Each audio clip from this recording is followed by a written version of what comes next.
ఏదో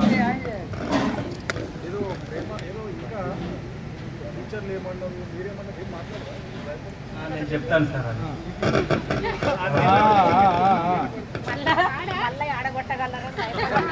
ఇప్పుడే బాధలు ఎప్పుడు కొడుతున్నారు అప్పుడేం తప్పించుకుంటాను మేడం.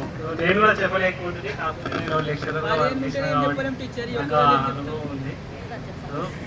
అందరికీ నమస్కారం. ముఖ్యంగా గురువులందరికీ కూడా ఈరోజు చేసి ఇక్కడ మాకు ఆశీర్వదించడానికి వచ్చిన వాళ్ళందరికీ పాదాభివందనాలు. మాకు నిజంగా చెప్పాలంటే స్టేజ్ పైన చూస్తుంటే మాకు మా తల్లిదండ్రులలాగా మీరు కూడా మీకు ఎప్పుడు కూడా మేము ఎక్కడ కలిసినా కూడా మా తల్లిదండ్రులలాగానే ట్రీట్ చేస్తాము. సో మీరు ఇక్కడ వచ్చినందుకు ఈరోజు ఇక్కడ ఉన్నందుకు చాలా ఆనందంగా అనిపిస్తుంది. ఈ సభా వేదికకి ఒక అందం అనేది మీరు సమకూర్చారు. సో కాబట్టి ఆనాటి జ్ఞాపకాలు ఇప్పటికీ మాకు గుర్తున్నాయి. శ్రీమోహన్ రెడ్డి సార్ అయితే మన 10th క్లాస్లో కానీ అక్కడ అంటే మామూలుగా ఎందుకు చెప్తున్నానంటే 26 సంవత్సరాల కింద మన 10th క్లాస్ అయిపోయింది. ఈనాటికి మనం ఆ రోజు 10th క్లాస్ అయిపోయిన బుక్ను మళ్ళీ తిరగదీసి చూడలేదు, ఎందుకంటే ఆ తర్వాత ఇంటర్మీడియట్ డిగ్రీ ఆ తర్వాత వెళ్ళే బాధ్యతలు. అయినప్పటికీ కూడా మన సార్ ఓయమ్మని కుమారుడు మా ఇళ్ళలో పాలు పెరుగు మాననీయడం అని చెప్పేసి శ్రీకృష్ణ లీలలో ఫస్ట్ లెసన్లో ఉన్న పోయంలో లైన్ చెప్పాను నేను ఇప్పటిదాకా. అదే అంటే నేను అదే చెప్తాను. అదేవిధంగా బారిస్టర్ పార్వతీశం గురించి, బారిస్టర్ పార్వతీశం మనకు ఇంగ్లాండ్ యాత్రకు పోయేటప్పుడు ఆయన జోక్ ఎంత ఆ లెసన్ మొత్తం నవ్యం అనేది మొత్తం కంప్లీట్గా హాస్యంతో నిండుకున్నది జోక్గా. దానికి 100 రెట్లు ఇంకా హాస్యాన్ని జోడించి మాకు సారు దాన్ని మా ముద్దటించాడు. 26 సంవత్సరాల తర్వాత కూడా నేను ఇక్కడ చెప్తున్నాను. మా పిల్లలకు సాయంత్రం ఒక పాఠం చెప్తారు, 6 గంటలకు వాడిని అడిగితే ఆ పాఠం పేరు ఏదన్నా నన్నే క్వశ్చన్ ఇస్తారు. ఆ గంట సేపే చెప్పలేకపోతాడు.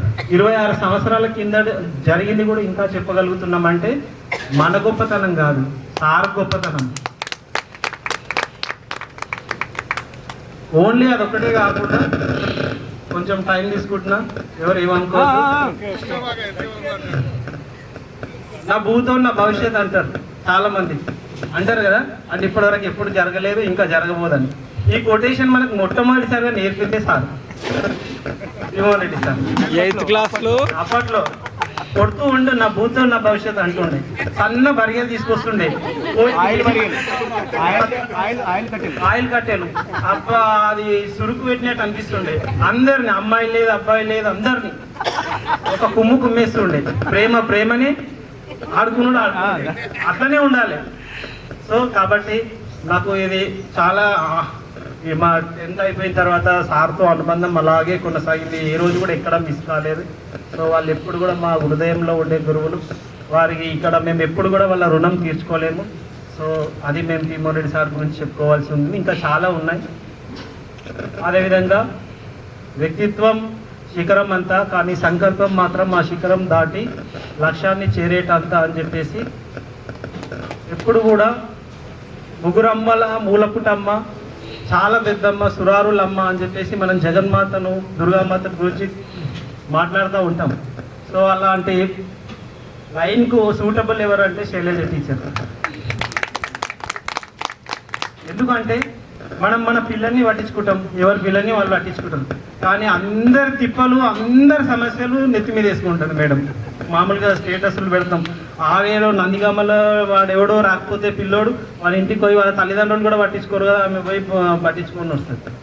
మన ఊళ్ళో కూడా మనం ఆమె చదువు అయిపోయింది, ఇంకా చాలా ఇబ్బందికరమైన పరిస్థితి ఉంది. అయినప్పటికీ కూడా ఆమె ఆ వయసు సహకరించకపోయినా పలానా వారికి ఆరోగ్యం బాగలేదంటే, పలానా వాళ్ళకి కాల్ చేయబడిపోయిందంటే ఎన్నోసార్లు వచ్చి పరామర్శించి మన చుట్టాలకే టైం ఇవ్వలేని ఈ పరిస్థితుల్లో కూడా తను ప్రతిసారి వస్తుంది. మేము రీసెంట్గా కూడా 2-3 సార్లు చెప్పినాం, మేడం మీకు ఇంత నైట్లో రావాల్సిన అవసరం ఏముంది, మీరు వయసు పెరుగుతుంది కొంచెం తగ్గించుకోవాలి అంటే రోడ్డు ప్రమాదాలు అవన్నీ వాటి దృష్ట్యా కూడా. అయినా కూడా మేడం అంటే ప్రతి వారు నా పిల్లలే అనే భావిస్తూ ఉంటారు. సో వారు కూడా మనకు చిన్నప్పటి నుండే మనం 1వ-2వ తరగతి ఉన్నప్పుడే వీళ్ళు మన దగ్గర చాలా సర్వీస్ ఇచ్చారు కాబట్టి సో వాళ్ళ సేవలు అనేటివి మనకు చిన్నపిల్లలు మనం అసలు మామూలుగా మేడం మనం చాలా సరిగ్గా దూసుకొని రాకపోతే లేదా కటింగ్ ఎక్కువ పెంచుకొని వస్తే అరే నువ్వు కొబ్బరి నూనె పెడతా అది చేస్తా ఇది చేస్తా అని ఎన్నోసార్లు అంటూ ఉండే, అంటే సొంత పిల్లల్లాగా. సో కాబట్టి తను పెట్టింది కూడా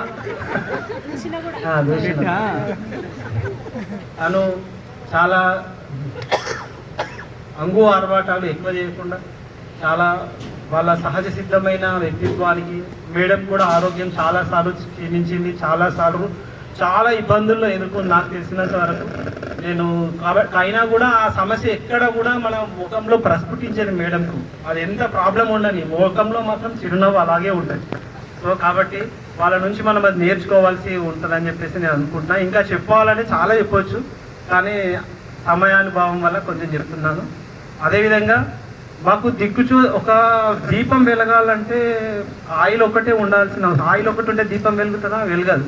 ఆయిల్తో పాటు ఒత్తి ఉండాలి, నూనె ఉండాలి, ఆ ప్రమిద అంటారు కదా, ఆ మట్టి పాత్ర అది పగిలిపోకుండా కరెక్ట్ ఉండాలి. మనం ఆయిల్ పోస్తాం, అది లీక్ అయిపోతే వేస్ట్ కదా. అన్ని సబ్జెక్టులు బాగా ఉన్నప్పటికీ కూడా మాకు ఎక్కడో ఒక వెళ్తి అసలు మ్యాథ్స్ రాకుండే మాకు వాస్తవంగా చెప్పాలంటే. మా అన్ని సబ్జెక్టులో కొట్టుకొని వచ్చి ఒక సబ్జెక్టులో చాలా వెనకబడిపోయి కసి అనేది మాతో ఏది చేత కాదు అన్న పరిస్థితుల్లో మాకు ఒక దేవుడు పంపిన దేవతలాగా మాకు పరిచయమైన వ్యక్తి ఎవరంటే మాణిక్ రెడ్డి సార్. మాకు చాలా తెలుసు.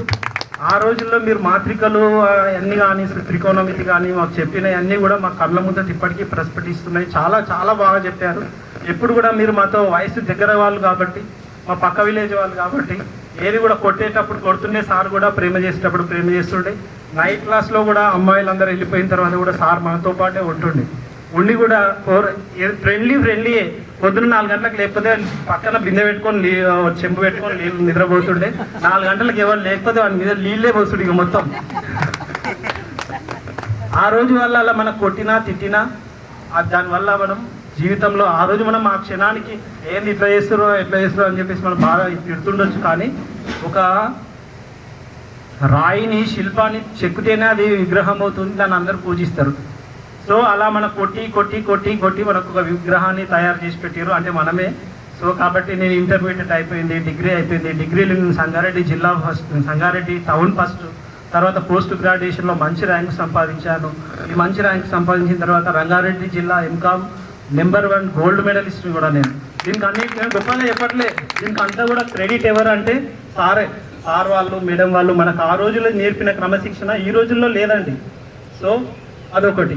ఇంకోటి రత్న టీచర్ మనకు అసలు English is the language of world అంటారు. ప్రపంచంలో మనం వెళ్ళాలంటే ఇంగ్లీషే మెయిన్. మనకి ఇంగ్లీష్లో 6th క్లాస్ నుంచి స్టార్ట్ అయ్యేది ఆ రోజుల్లో, ఇప్పుడంటే 1st క్లాస్.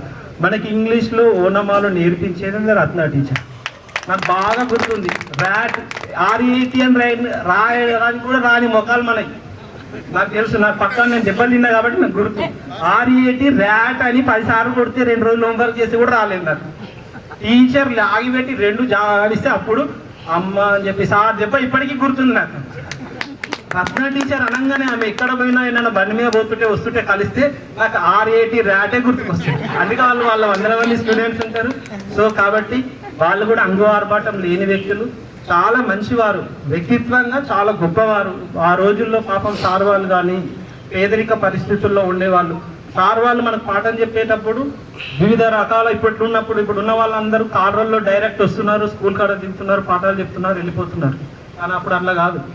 వాళ్ళు సార్ పాపం వర్షం పడితే వాళ్ళ ఊరికించి ఒక దగ్గర నడుచుకుంటూ రావాలి.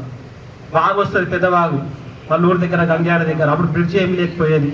ఆ బ్రిడ్జ్ దగ్గరకు వచ్చిన తర్వాత వాళ్ళంతా ఉన్న వివస్త్రులు అయిపోయి ఆ వాగు దాటేవాళ్ళు, చెప్పేవాళ్ళు వాళ్ళే. వాస్తవంగా కూడా పరిస్థితులు అలాగే మనం చూసినాం కూడా. మాకు తెలిసిన ఒక రిలేటివ్ చనిపోతే పక్క విలేజ్ లో అప్పుడు బ్రిడ్జ్ లేదు, వెళ్ళడానికి మేము ఎన్నో కిలోమీటర్లు పోయినా కూడా కార్లో కూడా వెళ్ళలేకపోయినాం. మళ్ళీ అక్కడికి వచ్చి ఒక రైల్వే స్టేషన్లో వెయిట్ చేసేవాళ్ళు. మళ్ళీ రైల్లో వచ్చి అందులో నిలబడి చాలా ఇబ్బందికరంతో శంకర్పల్లి దిగేవాళ్ళు. శంకర్పల్లి దిగిన తర్వాత రైల్వే స్టేషన్ నుంచి బస్ స్టాండ్ వరకు నడుచుకుంటూ వచ్చేవాళ్ళు. ఆడ ఆటో కోసమో బస్ కోసమో వెయిట్ చేసి చాలా వచ్చేవాళ్ళు. వాళ్ళు ఇంత వస్తున్నారు కాబట్టి, వాళ్ళు కష్టపడి వస్తున్నారు కాబట్టి మనకు కష్టపడి చెప్తుండే. ఇప్పుడున్న వాళ్ళు డైరెక్ట్ ఆటో ఒక 3-4 లెక్చరర్స్ టీచర్స్ కలిసి స్కూల్కి వచ్చేస్తారు. సో వాళ్ళు డైరెక్ట్ ఏం లేదు, ఏం ప్లాట్ కొన్నాం, ఏం నడుస్తుంది అని చెప్పేసి అనుకునే పరిస్థితులు వచ్చినాయి. సో కాబట్టి మీరందరూ కూడా ఇక్కడ ఉండడం మా అదృష్టం సార్. మీ అందరికీ చాలా శతకోటి నా హృదయపూర్వక ధన్యవాదాలు. అదేవిధంగా నా మిత్రుల విషయానికి వస్తే, మా మిత్రులందరూ కూడా ఆ రోజు మేము అల్లరి చేసి ఉంటే తెలిసి తెలియక ఆ రోజుల్లో చిన్నవాళ్ళం, ఇప్పుడంత టెక్నాలజీ ఏం లేదు. అప్పుడు సో ఎవరి మీద కూడా ఏం లేదు, అల్లరి చేస్తాను. నాకు ఒకటి బాడుతుంది. 10th క్లాస్లో మేము అందరం కలిసి బాయ్స్ అందరం నైట్ క్లాసులు జరుగుతున్నప్పుడు ఏం చేసామంటే అమ్మాయిలందరినీ ఆట పట్టిద్దామని చెప్పేసి చిల్లర సమాధులు ఉండేటివి. 8 గంటల వరకు 8:30 వరకు గర్ల్స్ అందరూ ఉంటారు. 8:30 తర్వాత వాళ్ళు వెళ్ళిపోతారు. వెళ్ళిపోయిన తర్వాత మేమేమో నైట్ అంతా అక్కడే ఉంటాం. మేమందరం ఒక రోజు ప్లాన్ చేసుకున్నాం. ఏంటంటే ముస్లిం సమాధుల దగ్గర ఇప్పుడు 5 నిమిషాల ముందే క్లాస్ నుంచి గైబ్ అయిపోయి అరే అందరం అటు ఉండాలి. అప్పట్లో ఎవరు లేరు కాదు. మనం వాళ్ళు గర్ల్స్ చూస్తుంటారు, మనం భయపెట్టాలి. ఆ సమాధులు చూసి వాళ్ళు భయపడిపోతారు, అలానే తీసేస్తారు అది ఇది అని చెప్పేసి. కానీ మనకు ప్లాన్ చక్కగా అమలు చేసే టెక్నిక్ లేకపోయా ఆ రోజుల్లో ఇన్విటేషన్. వీళ్ళంతా అప్పుడు ఎవరున్నారంటే మాణిక్ రెడ్డి సార్ ఉన్నాడు. వీళ్ళంతా ఎవరో విషయం గ్రహించి వీళ్ళంతా ఎప్పుడు లేదు ఇదేందుకు పోయిర్రు, ఇదేదో మతలబు ఉందని చెప్పేసి మేమంతా ఇవన్నీ సార్ మాతో వాళ్ళతో పాటు వస్తున్నాడని మాకు తెలియదు. మేము ఆడ అంతా అలర్ట్ అయిపోయి మా ప్రయత్నాలన్నీ మేము చేసుకున్న తర్వాత నిర్జా అయితే బాజార్లోనే పడుకున్నాడు. భయం అంటే చూస్తే భయపడ్డాడు. అదే కదా పక్కా గుర్తుంది నాకు. వస్తూ అంత దూరం నుంచి మేమేమో సమాధుల నుంచి నేను జయకృష్ణ శేఖర్ అందరం ఉన్నాం అనుకోండి. అందరం ఉన్నాం. ఇక ఎట్లనని చేసి వాళ్ళు ఆడికి వస్తుంటే ఎట్లా ఉంటాయి కదా దయ్యాలు అరిసినట్టు భయపడతాయేమో అని చెప్పేసి మేము అలా చేస్తున్నాం. తీరా అక్కడికి వస్తే సార్ వచ్చాడు. అప్పుడు మాతో పాటు బంటు మాణిక్యం కూడా ఉండే. ఏం క్లాస్ చూసుకుందాం అని చెప్పేసి కొంచెం ధైర్యం అనేది ఇచ్చారు. అప్పట్లో కొండ శాతాలు లాస్ట్ సార్ వచ్చిన తర్వాత అందరం తోక ముడిచిపోయినాం, పారిపోయినాం. అందరినీ పట్టుకున్నాడు. తర్వాత రోజు నైట్ అంతా క్లాస్ ఎక్కేసింది మాకు. ఇవన్నీ సంఘటనలు చాలా ఉన్నాయి. సో చాలా సమయం ఇచ్చారు, సంతోషం. అందరూ కూడా మంచిగా ఉండాలని చెప్పేసి ఆశిస్తున్నాను. ఎక్కువ సమయం తీసుకున్నా క్షమించండి. ఓన్లీ మన అందరూ కూడా నా ఆప్తులు, నా చెల్లెళ్ళు, నా అక్కలు, అన్నలు, తమ్ముళ్ళు. నిన్న మొన్న ఏమన్నా ఎవరన్నా అంటే మనం ప్రోగ్రామ్ చేసుకోవాలని చెప్పేసి కొందరికి గట్టిగా అన్నాను. కొందరు గ్రూప్లో ఏంది అని వాళ్ళ మెసేజ్ పెడుతున్నాం అని చెప్పేసి అన్నాడు. వాస్తవంగా పాత్ర నాది కాదు, నేను జనరల్గా సౌమ్యే. కానీ చేయాలి, కొన్ని చేసేటప్పుడు కొన్ని తప్పదు కాబట్టి అలా చేసినాను. సో అందరికీ ధన్యవాదాలు. అందరూ మంచిగా ఉండాలి. మళ్ళీ మనం ఎక్కడ కలిసినా ఏం చేసినా దీని ఉద్దేశం ఏంటంటే బొగాలు చాటేసుకొని కాదు, మనం అందరం తమ్ముళ్ళు అన్నలాగా పలకరించుకోవాలి, మన గురువులను గౌరవించుకోవాలి. మన ఐక్యత అనేది ఎప్పటికీ అలాగే ఉండాలని చెప్పేసి ఆశిస్తున్నా. అందరికీ సహకరించినందుకు ధన్యవాదాలు. ఇంతటితో నా ఈ ఎక్స్పీరియన్స్ అనేది క్లోజ్ చేస్తున్నా. Thank you.